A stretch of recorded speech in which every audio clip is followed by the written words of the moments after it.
nós vamos passar a palavra ao nosso irmão pastor Wagner, que nos trará a palavra que Deus colocou no seu coração. Amém.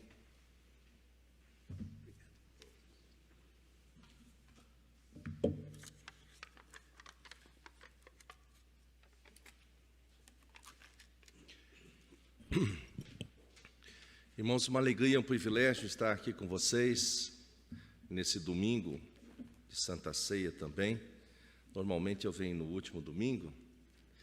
Bom estar com vocês. Quero saudar também aqueles que estão nos acompanhando pela internet ou aqueles que ainda nos ouvirão no futuro, acessando lá os canais no YouTube, onde é divulgado esta mensagem. Para nós, uma grande alegria revê-los e ministrar a palavra do Senhor. Como já é sabido de vocês, a nossa meditação hoje se dará no Salmo 73. Não é o 72, é o que está depois dele, tá bom? Eu falo normalmente 3, alguns entendem 2, eu não sei porquê, mas é assim.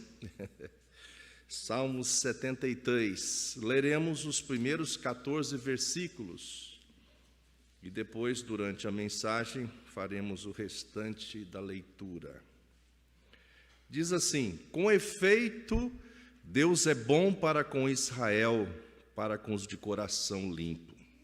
Quanto a mim, porém, quase me resvalaram os pés, pouco faltou para que se desviasse os meus passos. Pois eu invejava os arrogantes ao ver a prosperidade dos perversos. Para eles não há preocupações, o seu corpo é sadio e nédio. Não partilham das canseiras dos mortais, nem são afligidos como os outros homens. Daí a soberba que os cinge como um colar e a violência que os envolve como um manto. Os olhos saltam-lhes da gordura, do coração brotam-lhes fantasia. Motejam e falam maliciosamente, da opressão fala com altivez. Contra os céus desandam a boca e a sua língua percorre toda a terra. Por isso seu povo volta para eles e os tem por fonte de que bebe a largos sorvos. E diz: como sabe Deus? Acaso há conhecimento no Altíssimo? Eis que são estes os ímpios, e sempre tranquilos aumentam suas riquezas. Com efeito, inutilmente conservei puro o coração e lavei as mãos na inocência, pois de contínuo sou afligido e a cada manhã castigado. Até aqui, irmãos. Este salmo reflete bastante o pensamento nosso. Talvez a gente não tenha muita coragem de falar sobre isso. Mas antes, para que haja assim um entendimento maior sobre o tema, a imutável bondade de Deus, no passado, aí uns 10, 15 anos atrás, a gente havia aprendido que um acórdão do STF, o acórdão é quando mais de um juiz, um colegiado de juízes, um conselho de juízes, deliberam sobre uma causa. Era imutável. Quando chegava lá na Suprema Corte, e esses juízes deliberavam sobre esta causa, o acórdão, ou seja, a sentença deliberada por eles era imutável. Foi assim por um tempo, mas a gente viu que anos atrás eles retrocederam a isso. Muitas vezes bom e ruim, né? Mas a gente entende que a questão não é eu discutir aqui o direito, não é a minha praia, né? Mas que se eles debruçaram sobre aquilo e chegou-se à última instância, de fato, quando decidem, devia decidir com propriedade. Porque quando você vai recorrer na mesma corte, não é? Sobre as mesmas pessoas que já deliberavam. Que bom que pode se arrepender para o bem ou para o mal nisso. Mas o que eu quero mostrar é que essa ação que antigamente era tida por imutável, não é mais. Muitas vezes a verdade científica também, por um período, essa verdade dura, mas ela passa. Se a gente for olhar a história de Johannes Kepler, na sua época, ele viveu no século XVI ou XVII, acho que 17, mas em 1600 e pouco. Na época, ele criou lá a teoria, ele que definiu a teoria elíptica do Sol, né, da Terra rodar ao redor do Sistema Solar, mas ele, a olho nu, na sua época, sem telescópio e tudo mais, contou 777 estrelas a olho nu. Foi uma verdade por um período, foi um grande feito a olho nu contar 777 estrelas. Mas essa verdade não durou, né? Com a tecnologia, com os telescópios, a gente sabe que só em nossa galáxia, e tem infinitas galáxias, são mais de 100 bilhões de estrelas. Mas nessa noite eu quero me referir aqui a esse texto que a gente denominou, entendeu, que fala sobre aqui a imutável bondade de Deus. Deus é bom, essencialmente bom, sempre será bom, e nunca isso vai mudar. Glória a Deus por isso, porque Deus é bom em sua essência. A gente vê então Asaf nesse contexto, como eu estava falando agora mesmo, ele refletindo o nosso coração muitas vezes. Muitas vezes a gente olha para a vida e vê, por exemplo, tantos escândalos que a gente presenciou, que foi enunciado aí, todos nós sabemos, e quanto a justiça ela é, muitas vezes, seletiva, não é? Se você tem recurso para chegar até o STF, tem grana para pagar um advogado caro, você consegue alguns recursos que outros que não têm tanto recurso financeiro não vai conseguir, vai seguir o trâmite normal. Então a gente percebe que isso não é justo. Se você olha a distribuição de renda do país, o nosso país chegou a ser a 6ª economia no mundo, hoje está, acho que entre 9 e 10, não estou acompanhando mais de perto isso, mas a gente sabe que 2% do povo detém mais de 80% de toda a riqueza do país. Isso também não é justo. Se você for olhar, isso a gente olhou quando era jovem, depois quando teve os filhos, tentou corrigir, que o sistema público de ensino, na minha época até, quando eu estudava lá no 1º e 2º grau, até que era boa a qualidade do ensino público, mas isso decaiu muito, que seu filho estudar no ensino público, que a grande maioria faz, ele vai ter dificuldade de concorrer para uma universidade pública. Então, porque os filhos de quem pode mais pagam uma boa escola, para que ele possa entrar na universidade pública. Então, a coisa é feita de um jeito para que isso permaneça como está, ou seja, que o status quo permaneça, que dificulta alguém transcender ou ter mobilidade social. É feito para que se fique desse jeito mesmo. Então, a gente olha isso e acha injusto. Quem usa o transporte público sabe que muitas vezes a empresa deveria colocar mais ônibus para correr na linha, principalmente nos horários de pico, e você paga uma passagem, um ticket para viajar ou usar esse transporte, e você anda em pé. Isso não é justo. A gente sabe que muitas coisas não são fiscalizadas como devia ser, e a gente, se for reclamar muitas vezes, você que está certo passa para ter errado. Uma vez eu vi um policial assediando uma pessoa, eu olhei a plaquinha do nome dele e eu fiquei ali lutando comigo de fazer alguma coisa com ele ou denunciá-lo, mas a gente fica assim, depois a represália contra mim. Então, muitas vezes a gente até deixa de ser solidário, porque a gente percebe que a gente está num sistema que não é tão justo como devia ser. E por aí você vai. Eu já atuei no setor bancário, meu irmão aqui trabalha, e a gente sabe que existe score, existe várias coisas, que quanto mais você tem, mais utiliza o banco, menos você paga. E você tem uma conta pequenininha, você paga mais. É o sistema financeiro, que não é justo. E a gente vai olhando para tudo isso, e tem dias que você fica assim, um tanto indignado, um tanto chateado, parece que você anda numa areia movediça, que você anda e parece que não sai do lugar. Asaf estava num desses dias. Mas ele não é um ser diferente. Muitas vezes a gente olha para Asaf, parece que ele é um estranho, um alienígena. Não, ele representa o nosso coração. Nós que muitas vezes não tivemos essa coragem de externar, não falamos desse jeito, não falamos, mas agimos e sentimos semelhante a Asaf. Asaf era um músico, um homem que liderava, que estava no templo. É um homem muito importante, um homem que lidava com louvor. E nesse dia, ele rasga o coração, ele fala o seu sentimento, que não é diferente do nosso sentimento. Quem de nós não percebe isso? Quem de nós não se sente muitas vezes apequenado quando um filho ou um neto precisa de alguma coisa e você está com o orçamento um tanto justo e você não pode?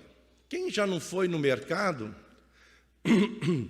com certo valor para comprar e a meninada e a organização mercadológica lá no mercado, você, para comprar sua cesta básica, você anda pelo mercado inteiro. E tudo que eles querem vender para as crianças, eles põem na altura da mão da criança. Pode observar, isso já é feito desse jeito. Então você solta os meninos lá, eles vão e pega, está na altura da mão deles o objeto de desejo, e põe no carrinho. Isso é feito desse jeito. É uma estratégia. E aí você fica com o orçamento pequeno e você fica ali lidando, isso pode, não pode, não pode, você tem que comprar a cesta básica. E toda criança quer um chocolatinho, quer lá um Danone ou coisa assim, nessa linha. Quem já não passou por esses apertos? Então, Asaf aqui vai falar algo interessantíssimo. Verso 2, ele diz: quanto a mim, porém, quase me resvalaram os pés, pouco faltou para que se desviasse os meus passos. Não desviou, está vendo? Graças a Deus. Mas ele ficou ali, indignado, azedo, amargo, observando essa configuração e sentindo mal, não concordando com isso. Em última análise, quando a gente não concorda com as coisas como estão, a gente parece que reclama para Deus. Reclama para Deus: Senhor, o Senhor é soberano e não vê isso? Ou o Senhor vê isso e não faz nada? Em última análise, estamos dizendo isso. Como que o Senhor, sendo um Deus justo e amoroso, permite que isso aconteça? Em última análise, isso está por detrás do nosso pensamento. E Asaf vai dizer que isso quase o derrubou da fé. E muitas vezes a gente fica assim, tendente, amargo. A gente não consegue, quando um amargor desse está em nossa alma, você não consegue acordar e agradecer a Deus: obrigado, Senhor, por mais um dia de vida. Você vai lembrar: poxa, esse mês está muito duro. É isso que vem à sua mente no primeiro lugar. Não vem à mente você dizer: Senhor, obrigado porque o Senhor me salvou na cruz do Calvário. Obrigado porque o Salmo 119 diz que antes da fundação do mundo o Senhor me conhecia. Eu não era nem formado ainda e o Senhor sabia tudo de mim. E o Senhor já em Gênesis 3,15 disse que da mulher nasceria aquele que esmagaria a cabeça da serpente, porque o salário do pecado é a morte. Logo no capítulo 3, quando fala da queda, o Senhor já colocou ali a solução para a queda e o desvio do homem. A gente não consegue enxergar isso.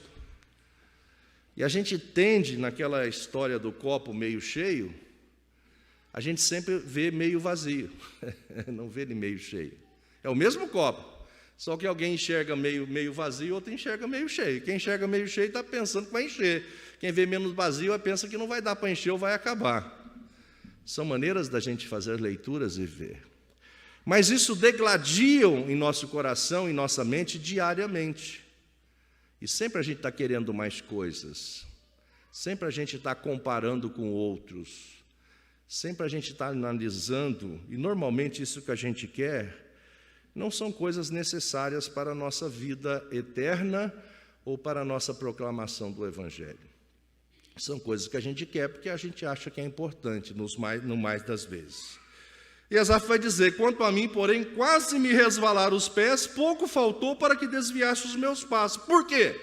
Olha o que ele diz: pois eu invejava os arrogantes ao ver a prosperidade dos perversos, Para eles não há preocupações, o seu corpo é sadio e nédio, não partilham da canseira dos mortais, nem são afligidos como os outros homens. Asaf está olhando aqui e dizer assim, está vendo? Parece a lei de Murphy, não é? Você tem um pãozinho com a manteiguinha ali, se ele cai, parece que ele cai com a manteiga para baixo, não é? E o ímpio está com uma bandejona de pão com manteiga assim, cai a bandeja inteira, todos com a manteiguinha para cima. Você fala, como é que pode isso? Não é? Você nunca se sentiu assim? Você nunca já percebeu isso? Talvez esteja sentindo isso hoje, ou vem sentindo isso, essa indignação. Parece que isso... E a Bíblia é bem clara que esse mundo jaz no maligno. Jesus não nos enganou, mas a gente tem que ter bom ânimo, que ele venceu o mundo, nós venceremos também. Mas por que eu estou destacando isso? Porque isso nos contagia, faz mal para a gente, isso nos assedia, os nossos olhos se alongam para ver, vendo o que os outros têm, querer também. Agora, querer com qual propósito? Para fazer o quê? Então, a gente realmente precisa ficar indignado e trabalhar para que, com a bênção de Deus, o nosso país tenha uma melhor distribuição de renda, para que todos possam ter onde morar, para que todos possam ter a sua refeição. Isso é um princípio de justiça, isso é um desejo nosso que nós devemos interceder e agir para que isso aconteça. Faz parte do nosso dever cristão. Não estou falando de partidarismo, de nada. Estou falando como desejo de querer o bem ao próximo, de amar ao próximo. Então, se a gente ama ao próximo, a gente precisa querer que ele coma o mesmo pão que você coma melhor que você. Considerar os outros em honra. Então, a gente precisa ficar indignado, sim, trabalhar e denunciar e fazer, e não se coligar a nada que promova isso, e sim, pelo contrário, denunciar isso. Mas Asaf olha isso e fica indignado. Parece que com eles dá tudo certo e para a gente dá tudo errado, não é? Tem pessoas presas porque roubaram uma banana, roubaram um queijo. Tem pessoas soltas que debelaram a nação. Não é verdade? Quer dizer, se ninguém pode ser preso, se não transitado e julgado, coisa técnica, mas tem gente preso porque roubou um queijo. Está preso já. Não teve julgamento nenhum. É injusto. Então, essas coisas vão indignando, e parece que, se nós vamos chegar mais embaixo a ver isso, parece que o mal pode continuar sendo mal e nada acontece, e o bem parece que é inócuo. E se você continuar olhando nessa linha, como Asaf olhou até o verso 14, ele vai chegar numa conclusão ruim. Mas graças a Deus que o Espírito Santo vai falar com ele, e é nisso que nós vamos desembocar essa mensagem. Ela tem dois lados, né? E pela graça de Deus, a ação do Espírito Santo em nós fala conosco e falará conosco como falou com Asaf. Mas ele continua falando, olha, verso 5, verso 6. Olha aqui, vamos reprisar um pouquinho o 14. Para eles não há preocupações, o seu corpo é sadio e nédio. Olha o que ele está olhando, ele não está doente, está saradão, está bonitão. Ele está olhando isso, ele está falando isso. A aparência desse povo ímpio é boa. E é verdade. Vai nesses shoppings mais caros, eu gosto de perfume. Nem sempre tenho e uso o que eu gosto, porque tudo tem limite, né? Na minha visão, e condição para adquirir. E também não tem coragem de pagar um dinheiro que custa um perfume que eu gosto. Mas você vai nesse shopping, eu reconheço o cheiro nas pessoas. Estão todos cheirosões, bonitões. Tudo cheio de sacolona na mão. Nesses shoppings tem lá o lugar de comer. Você olha lá assim e fala, essa conta vai ficar muito alta. Não vai dar para comer aqui, não. E você vê o pessoal comendo ali, passa o cartão, eles nem piscam. Tchum. Eu lembro uma vez, estava missionário, e meu ticket de compra no mercado era R$50 na época. Era uma luta, hein? Porque a gente tinha que comprar arroz, feijão, óleo, batata, sal, açúcar, café. E a minha calculadorinha assim, a menininha, mãe, que era um negócio. Tchum. Um punho eu tirava, outro tinha, purava. Hoje eu rio, mas era uma novela aquilo. Ah, tem que levar um negocinho do menininho, então tem que tirar um negócio desse aqui, então tem que levar menos. Era uma tensão. E antigamente, eu estou falando isso de 20 anos atrás, se passasse no caixa e você não tivesse o dinheiro total, era um escândalo. A moça falasse, né? O cara vinha lá estornar, você fala, meu Deus do céu, que vergonha. Não é? Era assim antigamente. Hoje não deu, o cara estorna, vem cá, toma, é normal. Antigamente era uma vergonha, parece que você estava assaltando o caixa. Você sentia. Então, para não passar por esse desconforto, eu usava a minha calculadorinha, tinha tirado o extrato da conta, porque não era tão online assim na época, passei no banco, tem lá 55, dá para comprar 50. Mas, olha, como eu já tinha trabalhado em banco, falei, vai que o banco cobrou uma taxa que eu não sei, na hora não dá. Então, eu ficava passando assim, olhando o subtotal. 47. Eu falava, 47. Passa aí, moça. Passou. Aí eu ia ver o que eu ia levar mais um negocinho. Era essa tensão. Num desses dias assim tenso, passa um cara do meu lado com 4 carrinhos. Eu olhei e falei... E nos mercados tem aqueles negócios de chocolate para você comprar, revista, sorvete, né, perto dos caixas. Ele pega um sorvete, pega uma revista, e a moça passando lá, tchum, tchum, tchum, tchum, ele nem aí. Eu ficava conferindo, porque tem hora que você vê lá R$5, você passa lá R$7,50. É comum isso no mercado, pode conferir, até hoje é comum. Ele nem aí, ele estava nem aí, de costa, e a moça passando, ele nem. Passou os 4 carrinhos, deu o cartão, o cara pôs lá, passou. Eu dava um suador em mim, enquanto não saía aquele papelzinho lá, eu não ficava tranquilo. E essa é a realidade de muita gente hoje. Não tem tanto essa vergonha de estornar, porque na época era vergonhoso, a mulher fazia um escândalo. Eu pensava, você deve ganhar uns 50 mil, né, pelo jeito que você faz esse negócio, né? Mas tinha essa coisa. Então a gente passa por isso, e você fica olhando por que tem, que não tem. Nessa época eu dava aula num seminário aqui em São Paulo, e eu tinha um Chevette. Isso em 97, o Chevette 81, bonzinho. Como vocês sabem, eu sou calorento. Eu estou suando, Marinho. Falei, ó, tá vendo? Suando aqui. E eu tomava um banhozão lá para vir dar aula à noite, e eu tinha que chegar, a aula começava às 7, de Indaiatuba para São Paulo, 40 minutos. Agora, depois que chegava na Marginal, só Deus sabia, né? Então, eu vinha com 2 horas de antecedência, porque se nada acontecesse, eu chegava 1 hora antes. Se acontecesse alguma coisa, eu chegava às 7 ainda. Eu não tinha ar-condicionado no meu carro, óbvio, Chevette. Eu baixava os ventinhos ali, e vinha. E muitas vezes eu ali na Marginal, parava um caminhão, às vezes até um de cada lado, com escape. Porque normalmente o escape é para um lado, né? Mas coincidia de um escape para cá com esse vidro, um escape para cá com esse vidro. Fazia... Ficava tudo cheirando fumaça, tinha passado um perfuminho, tudo. E eu olhava o cara passando com o carrão, tudo vidro fechado, com ar-condicionado, ouvindo uma música. Senhor, olha aí. Por que ele pode e eu não posso? Por que ele tem e eu não tenho? Você nunca teve uma crise assim? Eu fui morar num bairro, pela graça de Deus, lá em Indaiatuba, um bairro bom. Um bairro tão bom que quando eu subi com o meu carro, que era um Chevette, vieram 2 motos atrás de mim. Eu falei, tem comitê de recepção. Não era. Era segurança. Não subia Chevette para aquele rumo, mas alguém me cedeu uma casa, eu fui morar lá, né? Só tinha o meu carrão, assim, mais assim, vintage. Ó, ficou bonito, né? Vintage, né?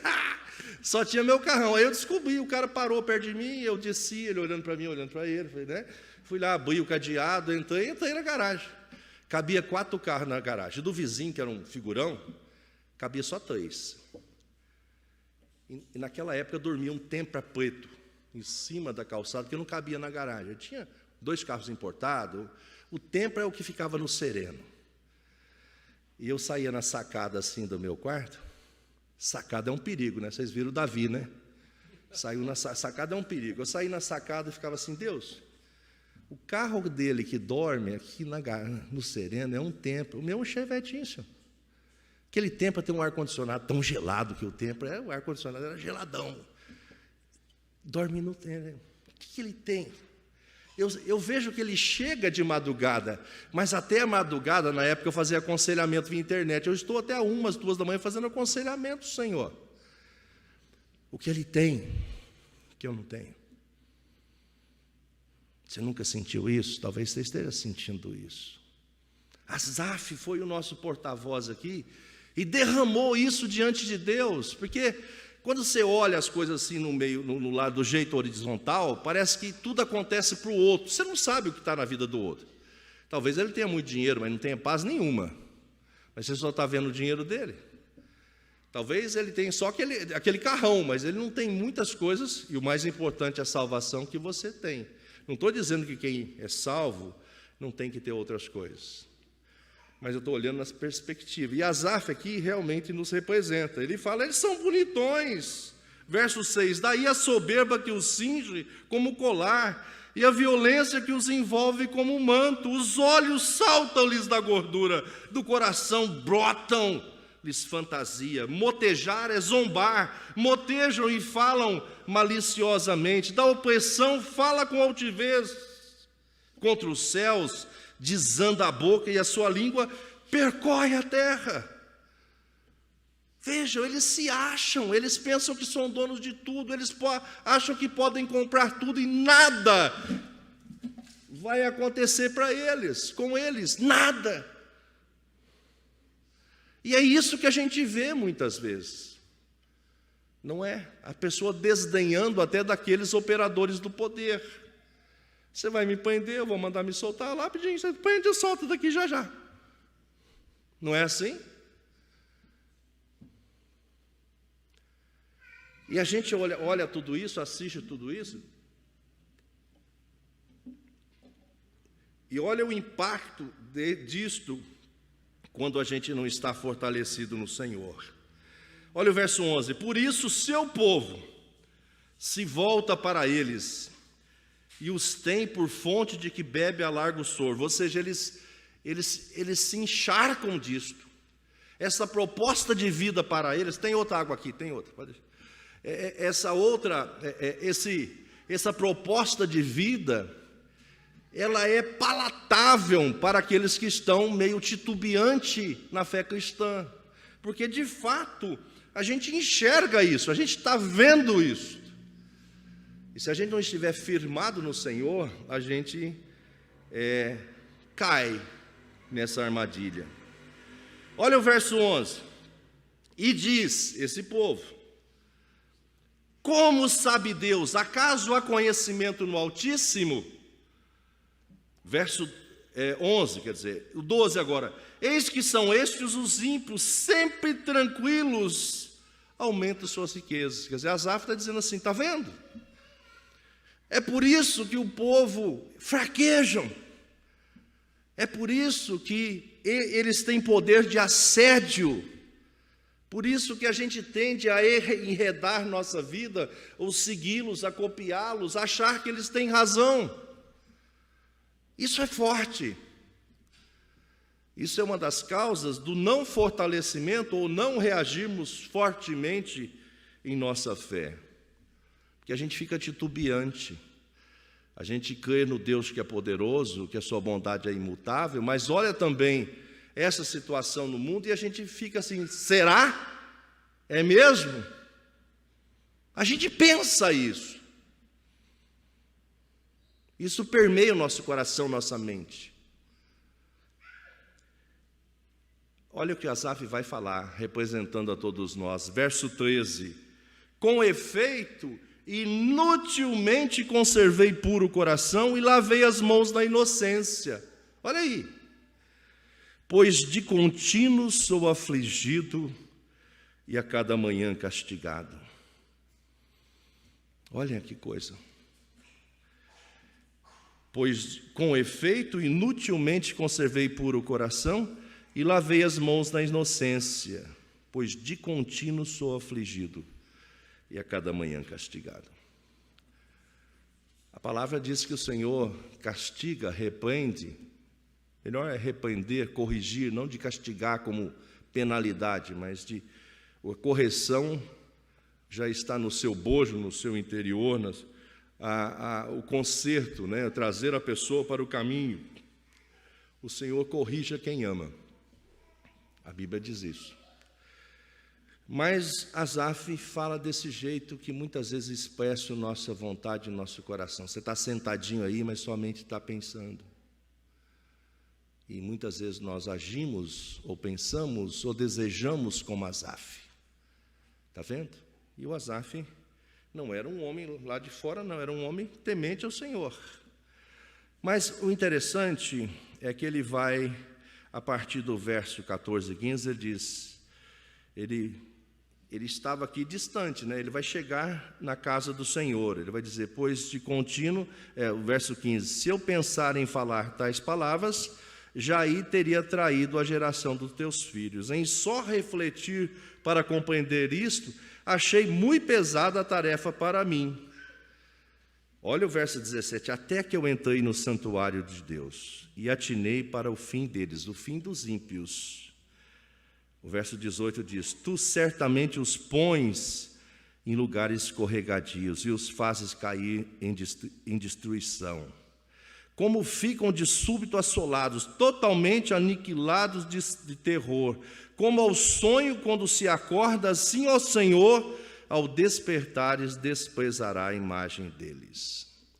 Aqui o Senhor Asaf está revelando, mostrando aquilo que a gente sabe, que essa vida é fugaz, ela é passageira, que o Senhor nos prometeu e nos deu, quando soprou em nossas narinas lá em Adão, e nós herdamos isso, a vida eterna.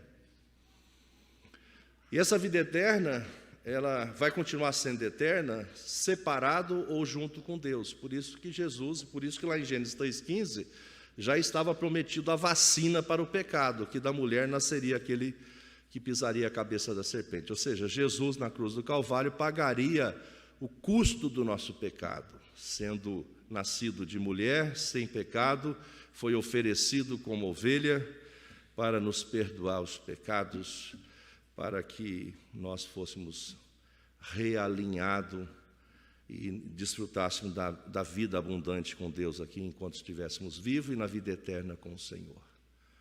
Mas, de novo, quero, antes de fazer essa transição para essa outra parte, veja como essa ação que Asaf denuncia, ela é forte.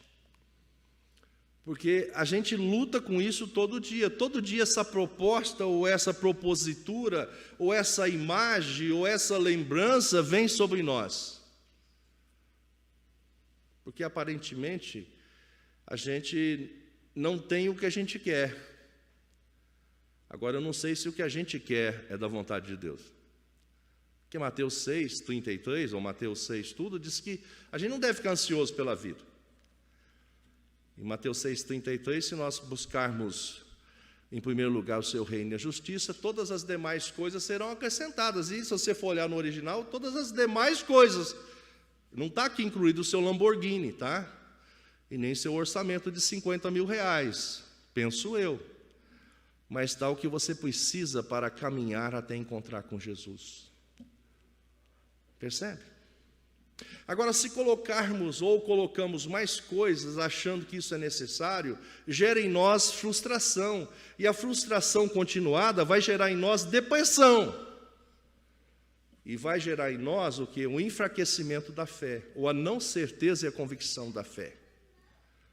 Hoje nós vimos o missionário referindo-se a Paulo, aquela conversão do carcereiro custou-lhe os vergões nas costas. Não é verdade? Não é verdade? E Paulo podia ter baicado isso, disse, eu sou cidadão romano. Ele ficou quietinho. Estava sendo dirigido pelo Espírito Santo de Deus e sabia que Deus tinha propósito, um propósito que lhe custou vergões nas costas, que foi curado depois, foi passado bálsamos ali para entrar num processo de cura ou de melhora daqueles vergões. Não eram vergões só eram vergões de cortes. A pele com certeza estava cortada. Percebe? A gente não vê ali na reclamação do apóstolo, uma reclamação do apóstolo Paulo. Mas como a gente está inserido no mundo, e não tinha como ser diferente, Só que essas propostas e essas coisas que todos os outros têm, vai nos assediando e vai azedando a nossa vida. Vai fazendo com que a gente queira o mesmo deles, mas o que eles querem, lembra de Daniel, que recusou comer as iguarias do rei? Nós temos dieta própria, irmãos. Só que os nossos olhos estão olhando a dieta não do reino. Ora outra eu penso que se nós tivéssemos, tenho certeza disso, todos os nossos sonhos, porque nesse universo dos nossos sonhos, muitos sonhos, ou a maioria deles, não agradaria o Senhor. Não era para servir o Senhor, não era para proclamar o Senhor, não era para que se cumprisse Mateus 5,16 em nossa vida. Assim brilhe também a vossa luz diante dos homens, para que eles vejam as vossas boas obras e glorifiquem o Pai que está nos céus. Eu penso e eu oro a Deus para que eu não me perca na fartura, eu não me perdi na faltura. Eu temo isso. Eu oro a Deus, não que eu não quero mudar de vida, não que eu não quero ter um orçamento mais amplo, mas eu sonho e faço já. E que eu creio que Deus nos dá bens e riquezas para você repartir, para você investir em missões, para você ajudar no reino, para você ir aumentando. Se você é um dizimista, passa a ser de 20%, não é para você trocar com Deus, para que você entenda que Ele te dá mais, e se Ele te dá mais, dê mais, você nunca mais, você não está trocando com Deus, mas em reconhecimento. Eu gosto muito de cumprimentar algumas pessoas, elas respondem assim: você está tudo bem? Pergunto. Ele diz: tenho mais que mereço. Essa é uma grande verdade. Todos nós temos mais que merecemos. Se você estivesse andando descalço hoje, com frio, você tem mais que merece, porque a gente merecia a morte, somos pecadores, fomos alcançados pela graça do Senhor Jesus. Isso precisa bater em nosso coração, isso precisa permear nossa mente, isso precisa nos acordar, sacoalhar, porque é isso que move a nossa vida. A gente está falando aqui hoje, eu posso nem terminar a pregação, as nossas vidas estão na mão de Deus. E nós muitas vezes ficamos zangados, fazendo birras com Deus, como se a gente fosse bater o pé e Ele vai nos atender, como a gente faz isso erroneamente com as crianças. O Senhor tem limite para nós, Ele sabe o que é bom para nós, Ele sabe o que é o essencial para nós, a sua bondade é imutável, não vai mudar. Você não consegue fazer lobby para que Deus seja mais bom para você, e você também não consegue piorar a bondade de Deus para com você. Ele é bom porque Ele é bom, Ele é amor porque Ele é amor, essencialmente amor e bom. Agora, então por que é diferente? Porque nós precisamos nos alinhar à vontade de Deus, precisamos ouvir a voz do Espírito Santo em nós, precisamos permitir que Ele nos direcione, como Asaf vai nos mostrar agora. Quer ver?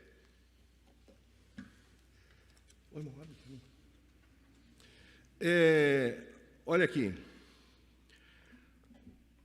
O verso 22, verso 21. Quando o coração se me amargou e as entranhas se me comoveram, o verso 22 agora.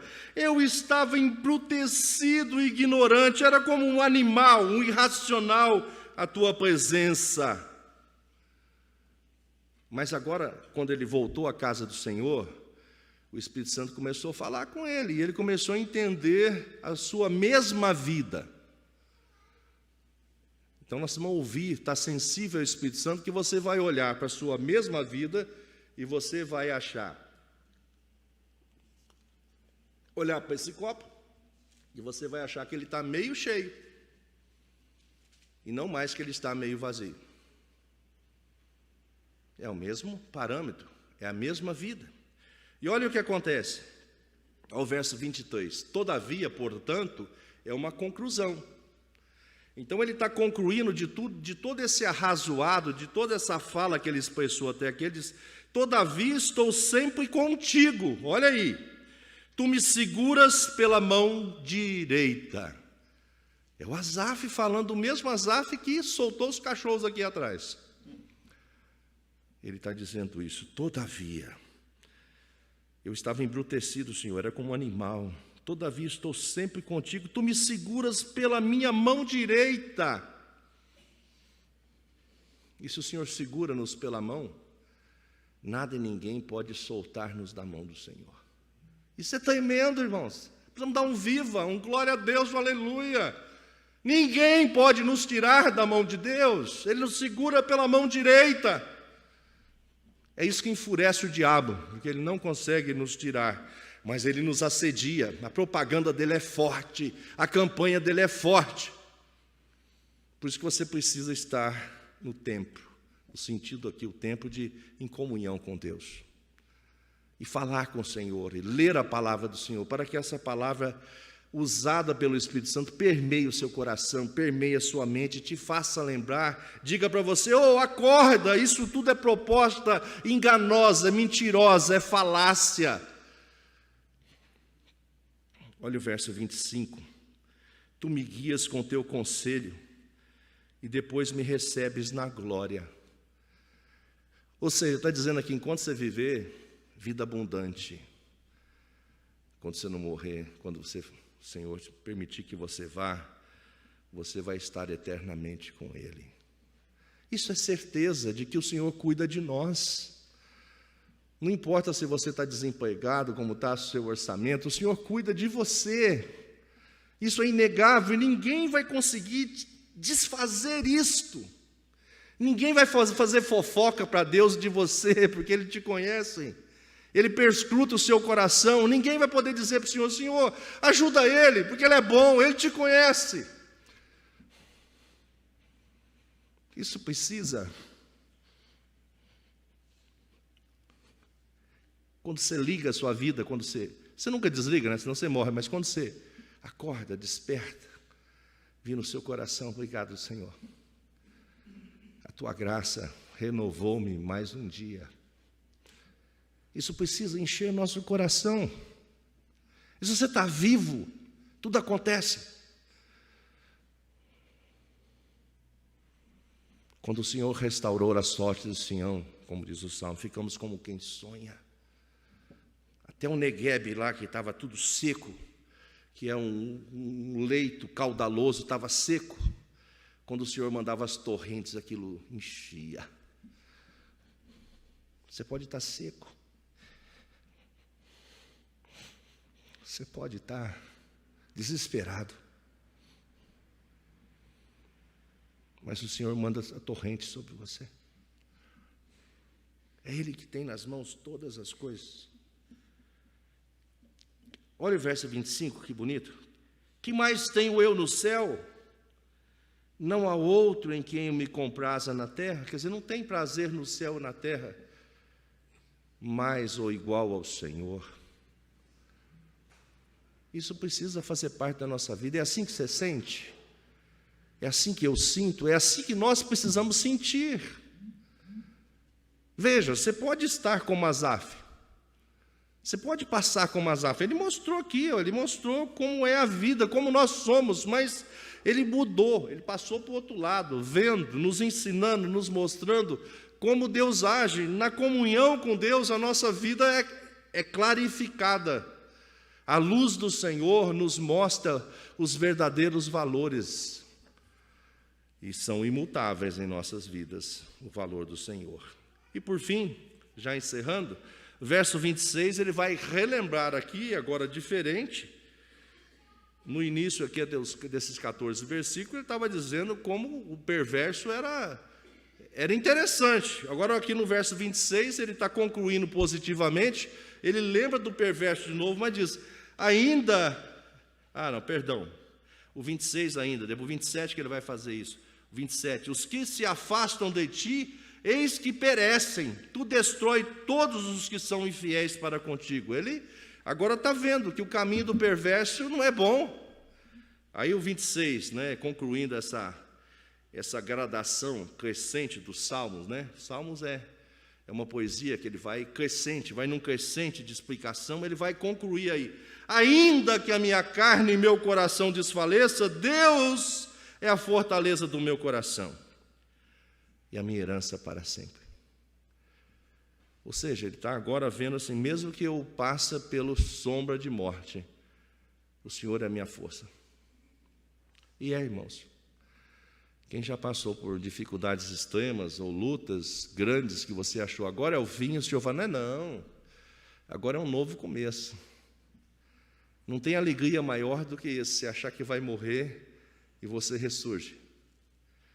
Aí você diz, eu não sei nada mesmo, porque eu sei que o Senhor é um Pai amoroso que permite que eu passe por dificuldades para eu entender que não sou eu que dirijo, que não sou eu que sei. É o Senhor que age em mim, por mim e para mim. E se Jesus morreu na cruz do Calvário por nós, por que não todas as outras coisas? E por fim, ele diz no verso 28, quanto a mim, não sabe os outros, mas quanto a mim, bom é estar junto a Deus. No Senhor Deus, ponho o meu refúgio para proclamar todos os seus feitos. Vamos ler de novo? Pensa aí. Quanto a mim, bom é estar junto a Deus. No Senhor Deus, ponho o meu refúgio para proclamar todos os seus feitos. Irmãos, que Deus nos abençoe. Eu sei que a gente vive num mundo vil de configurações diabólicas, onde o poder está corrompido muitas vezes, onde o mal aparentemente parece que prevalece, mas não é verdade. O nosso Deus não dorme, como diz Salmo 127. O nosso Deus não pestaneja, não cochila. Mas quando Ele age, nada e ninguém pode impedir. Que o Senhor possa te abençoar na sua jornada, que você possa lançar sobre o Senhor toda e qualquer ansiedade, e possa esperar e declarar e ter certeza que o Senhor é contigo. Que mesmo que algumas vezes esses sentimentos passem pelo seu coração, caminhe um pouco mais no Salmo e chegue lá perto do Senhor. Permita que o Espírito Santo fale com você e diga, eu te amei com amor eterno, te amei com benignidade, te atraí, como diz Jeremias. Que o Senhor possa te consolar, te fortalecer e que possamos juntos testemunhar o quanto o nosso Deus e a sua bondade é imutável. Amém?